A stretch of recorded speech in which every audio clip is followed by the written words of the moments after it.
탐사보도 전문 기자 김경래 최강 시사.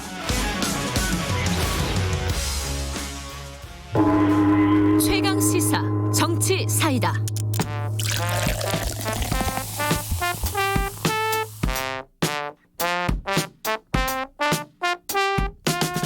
네, 김경래 최강시사 여름 특집 최강 어벤져스. 오늘은 저 홍익표가 진행하고 있습니다.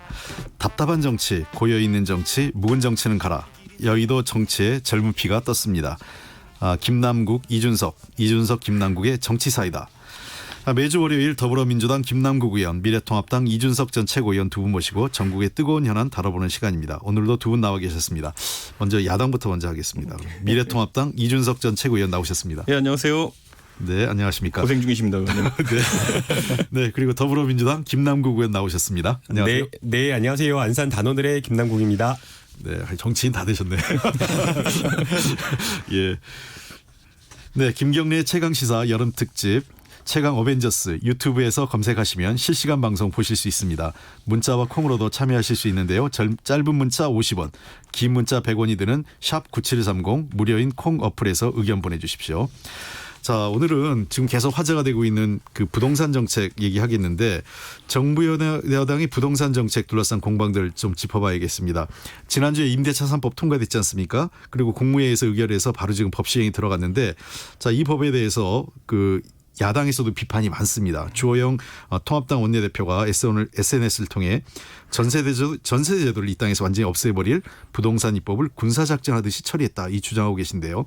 이 상황에 대해서 한번 먼저 통합당 이준석 의원님 좀 말씀 한번 해주시죠. 저는 우선 뭐 민주당에서 두 분 나와 계시니까 전 참 궁금한 게 진짜 저희가 이 사실 음모론적으로 제기한 전세제도를 없애버리려고 하는 것 아니냐라는 것에 대해 가지고 민주당에서 동의하는지 아니면 정책 방향이 실제로 그쪽인지가 상당히 궁금한 거죠. 왜냐하면 윤준병 의원님 말씀하신 것도 이제 사실 월세 제도로의 전환은 불가피하다는 취지로 말씀하신 거 어떤 취지인지는 이해하지만은 대중에게 받아들여지기로는 어쨌든 전세를 통해 가지고 사회 초년생들이나 아니면 또 집을 살 여력이 없는 분들이 지금까지 나름대로 좀 더 저렴한 주거 혜택을 누려왔었는데 그 제도가 없어지면 당장 피해 입는 건 그분들이거든요. 그래서 저희 통합당에서는 그분들에게 피해가 가는 것은 최소화해야 된다, 이런 생각을 하고 있고, 실제로 모 언론에서 보도하기로 서울 시내에 보면은 주택이 뭐 수십만 채 공급되고 있는데 사실 그 안에서 전세 물량이 실제 몇백 건대로 추락했다라는 이제 기사가 나왔거든요. 물론 일시적인 시장이 어쨌든 관망세긴 하겠지만은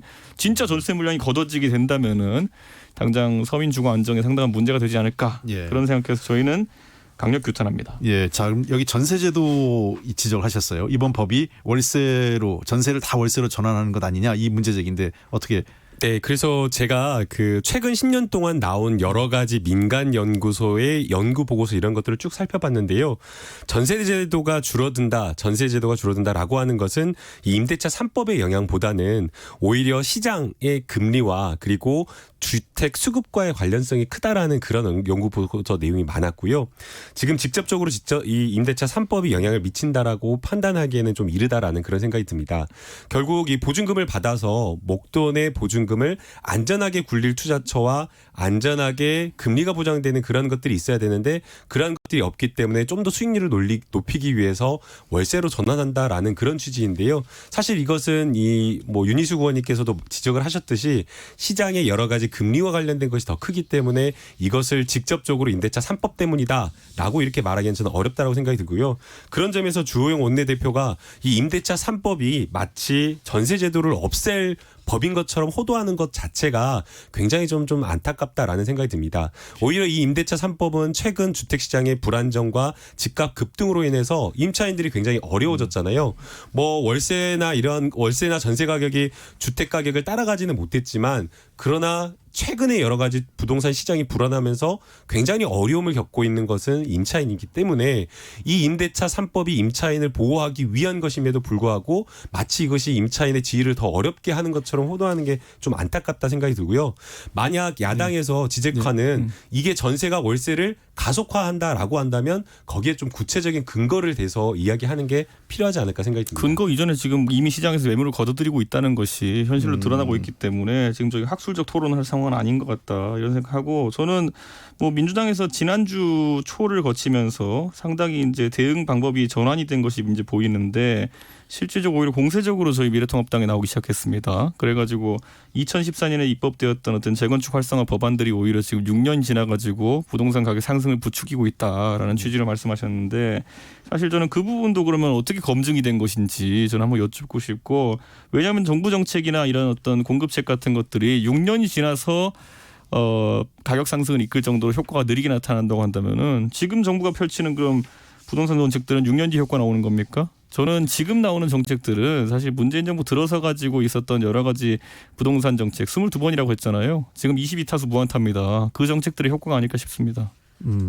자, 그럼 그 한 가지 더 여쭤볼게요. 그럼 부동산 가격 인상이 정책 실패만 기인하다 이렇게 보시나요? 아니면 뭐 그 흔히 얘기하는 그 글로벌 경제 상황이나 저금리 상황 이것도 연관이 좀 있다고 저는 보시나요? 당장 엄청나게 풍부해진 유동성에 대처하는 방법 중에서 아까 김남국 의원도 언급했지만은 투자할 곳이 없다라는 것이 굉장히 금융권에서는 굉장히 하나의 저해 요소로 보이고요. 지금 거기에 더불어 가지고 결국 공급책이라고 저는 봅니다. 뭐 홍 의원님도 잘 아시겠지만 서울에서 이제 재건축이라든지 이런 사업들이 지난 박원순 시장 계시던 동안에 상당히 많이 막혀 있었던 부분이 있거든요. 그러다 보니까 서울의 주택의 거의 한 46%가 30년 이상 된 노후주택이 되었다. 이거는 어떻게든 꼭 뭐 특정한 방식을 제가 상정해서가 아니라 개선을 시켜야 되는 그런 부분이 있거든요. 그래서 저는 그 부분에 대한 대책 없이 그러니까 공급 대책 공급 문제? 없이는 예. 저는 네, 어렵다 그 봅니다. 야당 이준석 최고위원의 지적 어느 정도 타당한 부분이 있다고 생각이 됩니다. 그러나 이제 재개발과 관련된 부분은 이제 과거에도 보듯이 재개발을 하게 되면 사실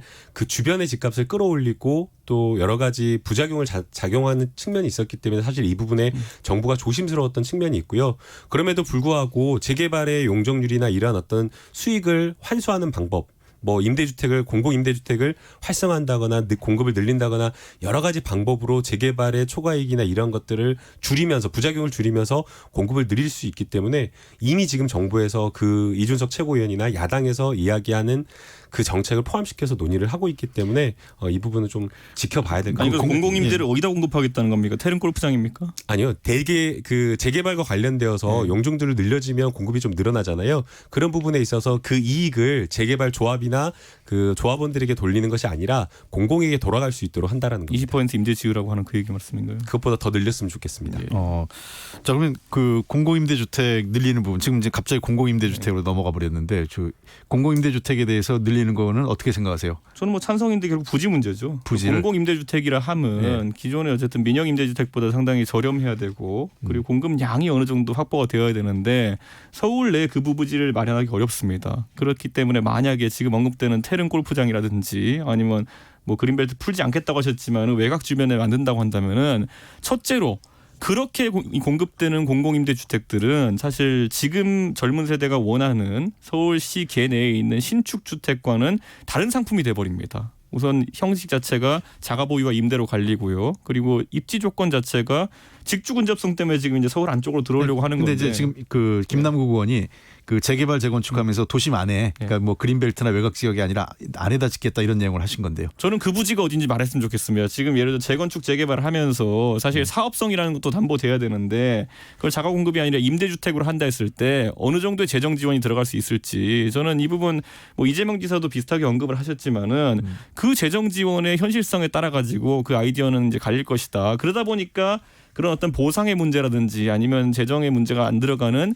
유휴부지 문제가 계속 이제 대두되고 있는 것이거든요. 용산의 미군기지 반환부지라든지 아니면 각종 차량기지라든지 아니면은 태릉 골프장 이런 얘기가 나오는 것인데 저는 그런 생각이 있다고 한다면은 좀 민주당에서 안을 만들어 가지고 서울시장 선거 전에 화끈하게 내보십시오. 자 지금 이준석 의원님 얘기를 해보면 네. 그 질문의 핵심은 이런 것 같아요. 그러니까 땅이 있냐 서울시 안에. 그러니까 공급은 좋다. 공공임대주택도 좋은데 외곽이나 그린벨트 지역이 아니라 서울시 내에 그래도 교통이 편리한 인프라가 갖춰진 곳에 해야 되는데 그런 곳에 땅이 공급이 가능하냐 이 지적인데요. 말씀 한번 해보시죠. 네, 그런 땅을 지금 찾고 있는 그런 상황이고요. 그래서 앞서 이야기한 대로 뭐 태릉 골프장, 육군 사관학교, 그 다음에 차량 기지나 이런 것들을 다 포함해서 망라해서 부지를 찾고 있는 상황입니다.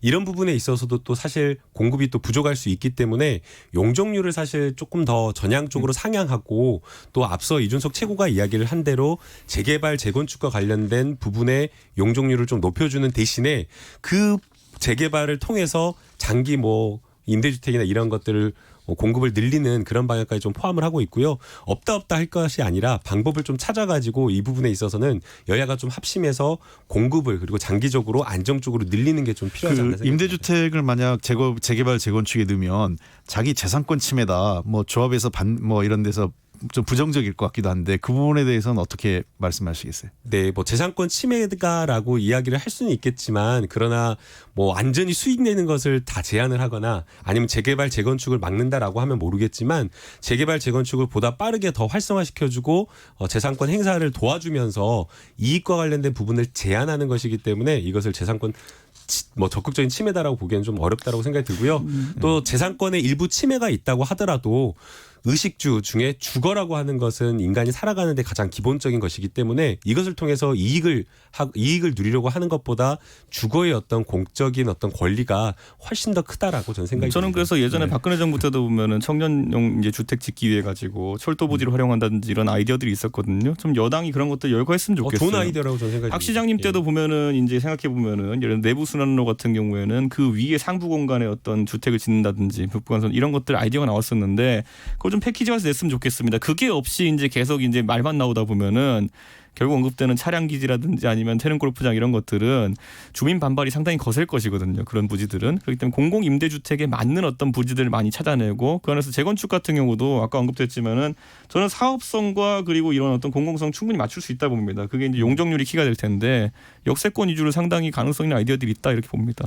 근데 두 분 다 용적률 높이는 건 좀 동일하셨는데 용적률을 높이면 도리어 너무 과밀화돼서 그 지역의 인프라나 교통난, 도시 거주 환경의 악화 이런 우려도 있지 않습니까? 어떻습니까? 그러니까 그 부분은 저희가 어쩔 수 없이 지금 시점에서는 어느 정도 좀 지가 상승이라는 어떤 아주 심각한 어떤 문제가 발생했기 때문에 사회적 합의를 이룰 수 있는 부분이 아닌가. 특히 역세권 같은 경우에는 이미 용적률에 있어가지고 인센티브를 주고 있지 않습니까? 근데 그런 부분을 조금 더 완화하는 것도 좀 가능하다 이렇게 봅니다. 김남구 의원입니다. 네, 그런 부분도 고려할 수밖에 없다라고 생각이 들고요. 이미 형성되어 있는 그 도심 중심으로 용적률을 막 무한대로 확대하기는 좀 어렵다고 생각이 들고 좀 외곽 지역으로 해서 사실 조금 더 여유가 있는 곳들이 있지 않습니까? 그런 곳들은 좀 더 전향적으로 생각할 수 있지 아니 않을까 그게 생각이 왜 듭니다. 그렇게 되냐고요. 저는 이해가 안 가는 게 도심 질수록 용적률을 완화해야지. 이게 왜 무한대로 마음대로 늘릴 수 아니 있는 왜 게 저는 아니고 이해 안 가는 게 남양주나 어떤 이런데 파주 이런데 가면요 40층 가까운 아파트들이 있고 왜 서울 안에 들어오면 20층짜리밖에 없는 겁니까? 그러니까 아까도 지금 방금 앵커께서 지적을 하셨듯이 네. 결국에는 용적률을 높이게 되면 네. 주거 환경이 안 좋아지는 겁니다. 남양주는 안 줘도 돼요?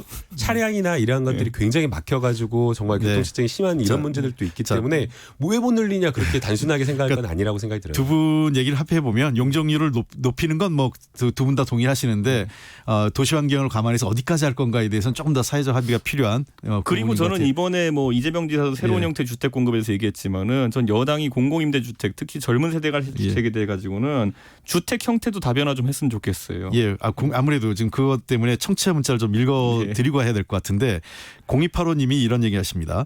지금 전세 물량이 없어요. 딸이 10월에 결혼해서 전세를 구하려 하는데 힘드네요.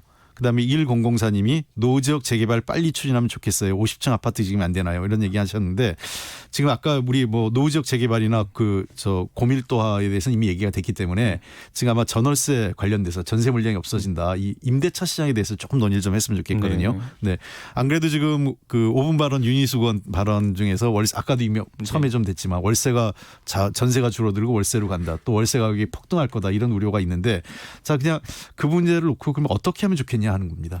지금은 사실 윤희숙 의원의 경고죠. 예. 이 경고가 현실화되지 않기 위해 가지고는 결국에는 지금 전세에 대해 가지고 가격 통제책을 쓰고 있는 거거든요. 역사적으로 어떤 재화든지 가격 통제책을 쓰면 공급이 이제 줄어드는 건 현실이거든요. 그렇기 때문에 저는 지금 민주당에서 5%까지 인상 상한선을 두고 예.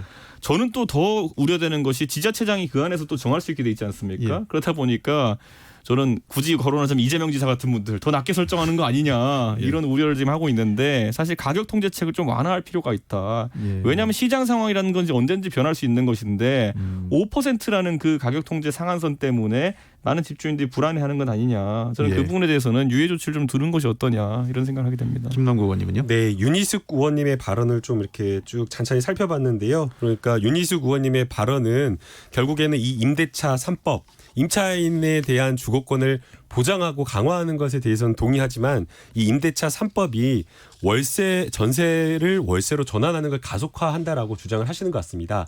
그러면서 그것을 가속화하기 때문에 임대인에게 인센티브를 주자라는 조금 다소 엉뚱한 발언을 하고 있는데요. 전세가 월세를 가속화한다라고 하는 그 논고를 제시를 해야 되는데 논고 제시가 좀 빈약하다라는 생각이 듭니다. 그 중에 보게 되면 뭐 과거에 1989년도 12월에 이 주택임대차 보호법이 1년에서 2년으로 연장했을 때 뭐 전세 가격이 올라갔고 전년 대비 30% 24% 올랐다라고 했는데요. 전세 가격이 급등한다라고 하는 것은 주택 가격 상승률 그리고 그 당시에 주거의 공급과 수요 이런 것들에 의해서 결정이 되기 때문에 주택임대차 보호법 때문이 아니다라는 그런 생각이 들고요. 실제 제가 좀 찾아보니까 전세 가격이 시행 1년 전과 1년 후에 17.53, 16.76%가 올랐습니다. 그러니까 주택임대차 보호법이 개정되기 전에도 1년 전에도 변동률이 17%였고요. 그 1년 이후에도 16.76%였기 때문에 이 주택임대차 보호법 개정 때문에 뭐 주택 가격이라든가 아니면 뭐 여러 가지 임대료가 올랐다라고 이렇게 평가하기 어렵다고 저는 생각이 들고요. 또 거기에 더해서 당시에는 소급표가 적용이 되지 않았습니다. 네. 그런데 이번에는 이 주택임대차 3법으로 인해서 단기적으로 시장이 불안정한 것들, 즉 임대인이 여러 가지 비용 부담을 임차인에게 전가하는 것을 막기 위해서 소급표가 적용되었고 윤희숙 의원님이 지적을 하신 대로 이것에 대한 여러 가지 부담과 적용 시점이 4년 뒤로 늘어나기 때문에 4년 동안 충분하게 주택시장 안정화를 위해서 정부가 노력한다라고 하면 윤희숙 의원님이나 아니면 시장 일부에서 지적하는 부작용은 최소화될 수 있다라고 저는 생각이 듭니다. 예, 시간 관계상 짧게 한번 두 분 얘기만 좀 듣겠는데요. 뭐 이렇게 정책적 싸움만 하면 좋은데 사안에 정무적인 게 있어서 이 윤희숙 의원 발언 놓고 민주당 박범계 의원과 윤준병 의원 발언이 좀 논란이 되고 있어요. 그 부분하고 또 조호영 원내대표께서 부동산 이 정책에 대해서 또 공산주의다 이런 발언을 했거든요. 짧게 한번 두 분 한번 30초씩만 한번 해주시면. 저는 뭐 우선 이게 공산주의다까지라기보다는 실질적으로 가격 통제책 아까 말했던 것 이런 것들이 시장에 주는 왜곡 효과가 큽니다. 사실 김태년 그 원내대표께서 시장 교란 행위를 민주당에서 엄격하게 이제 다루겠다 이렇게 얘기했거든요. 그런데 지금 희대의 시장 교란 행위를 하고 있는 것은 민주당입니다. 지금 가격 통제책이라는 거는 시장이 할 수 있는 가장 강한 교란 행위고요. 그렇기 때문에 저는 이런 부분에 대해 가지고 시장 원리로 돌아가는 게 필요하다 보고요. 저는 이제 박범계 의원님이 이제 윤희숙 의원님 이제 지적하신 거에 보면은 사실 좀 뭐 내용 면에서는 이해가 가는 부분도 있지만은 저는 민주당 일각에서 이제 윤희숙 의원이 다주택자였다 이런 식으로 공격하는 모습이라든지 인신공격성 모습으로 정책 토론이 흘러가는 게 보이는데 제가 찾아봤다면 윤희숙 의원님 그 예전에 KDI 연구원 하시면서 세종시에 특별 분양받은 거 한 채 더해가지고 다주택자가 된 것이고 성북구에 계시던 아파트랑 두 개 합쳐가지고 4억 9천이더라고요. 그래서 저는 이런 비판을 하기 전에 스스로 좀 돌아봐야 되지 않을까 이런 생각합니다. 민주당이. 네. 김남국 의원님. 네, 이걸 정쟁으로 좀 해석하는 건 좀 그렇다 생각이 들고요. 박범계 의원님이 아마 윤희숙 의원님이 다주택자였다라고 지적을 한 것은 윤희숙 의원님이 본인이 임차인이다라고 이야기를 하면서 마치 집 없는 서민의 마음을 대변하는 것처럼 이야기를 했기 때문에 그 발언의 진정성을 따지기 위해서 아마 그 지점을 지적하지 않았나라는 생각이 듭니다. 결국 내용이 저는 문제라고 생각이 드는데요. 윤희숙 의원님이 본인이 임차인이다라고 하면서 임차인을 걱정하는 척 이야기를 했지만 실제 윤희숙 의원님이 5분 발언을 통해서 한 이야기들은 임대인에게 어떻게 도와줄 것이냐 계속 이 부분만 지적을 하는 겁니다. 저는 윤희숙 의원님 발언인데요. 저는 임차인 보호에 적극 공감합니다. 그러나 그런 이유로 임차인 보호 강화는 국가의 부담으로 즉 임대인에게 적절한 보상을 제공하면서 해야 된다라는 것입니다. 라고 하면서 임대인에게 인센티브를 어떻게 줄 것이냐라고 핵심적인 주장을 하고 있기 때문에 아마 이 발언이 논란이 됐다라고 저는 생각이 들고요. 여러 가지 임대차 3법과 관련된 논란이 있지만 분명한 것은 이 임대차 3법으로 인해서 임차인의 주거가 좀 더 안정화되고 임차인의 권리를 보장할 수 있다는 겁니다. 그리고 이제 그것에 의해서 임대인의 일부 재산권 행사가 제약되긴 하지만 임차인의 주거권이 훨씬 더 공익적 관점에서 중요한 권리고 우리 사회가 지켜나가야 될 권리라고 저는 생각이 들고요.